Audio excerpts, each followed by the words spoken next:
Popular music is basically the soundtrack to our relationships, right? It's there for the first dance, it's there for the messy middle, and yeah, sometimes it's even there for that final, tear-filled drive home. It really does capture the whole story, from the fairy tale beginning to the explosive end. And we always start with the ideal, don't we? That perfect, almost embarrassingly sweet love song. It's this big declaration of unconditional love, kind of like the musical version of a box of chocolates. It's just promising that this time, it's gonna be perfect.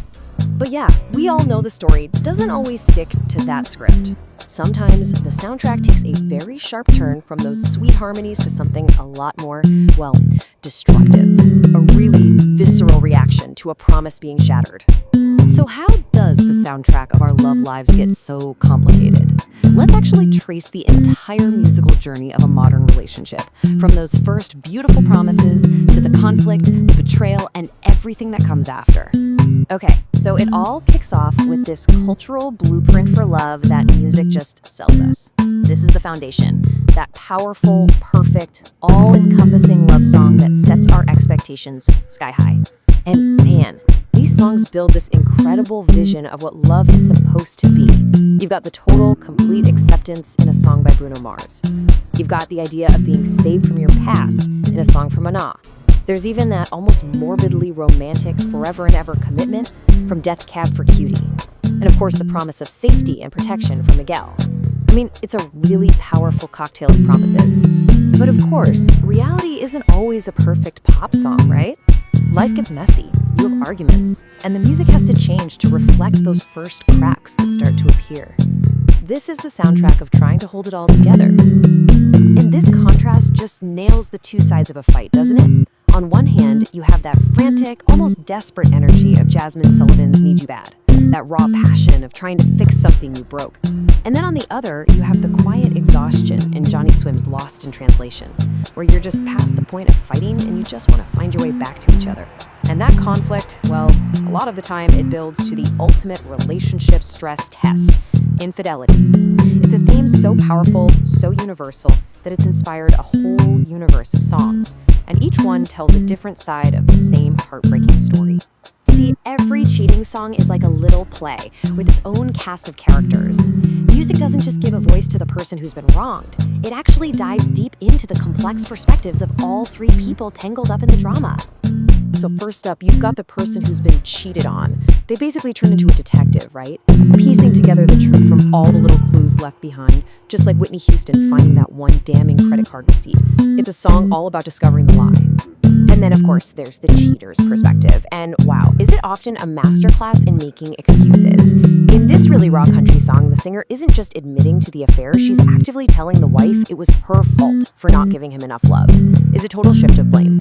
And finally, you have the heartbreaking, really complicated view from the other person.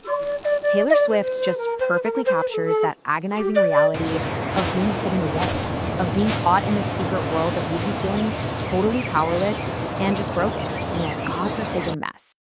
Now look, every genre has songs about cheating, but maybe no genre has dug into it more thoroughly or revealed more about how our society has changed than country music.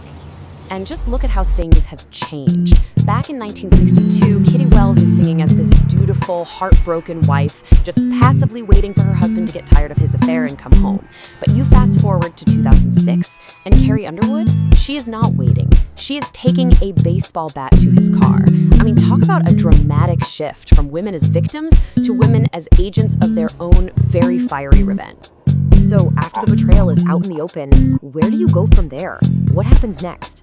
Well, the playlist of the aftermath is just as varied, mapping out every single emotional path forward, from explosive revenge to quiet independence. And there's really no single roadmap for heartbreak. You could lash out with that destructive satisfaction of Jasmine Sullivan, or find your strength and walking away like Whitney Houston does, or maybe you get lost in that messy bargaining of just wanting one last night like Ariana Grande. Music is there to validate every single one of those complicated feelings. So what does all of this huge, messy, emotional playlist actually say about us? Why do we keep writing and listening to these songs about every single part of love and heartbreak?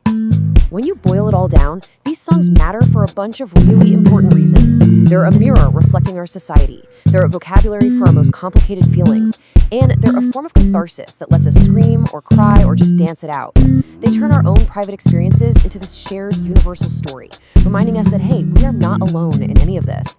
So I'll leave you with this question, because whether it's a song of perfect love, quiet desperation, or fiery revenge, there's a track out there that tells your story too. And that, right there, is the real power of the soundtrack of modern love.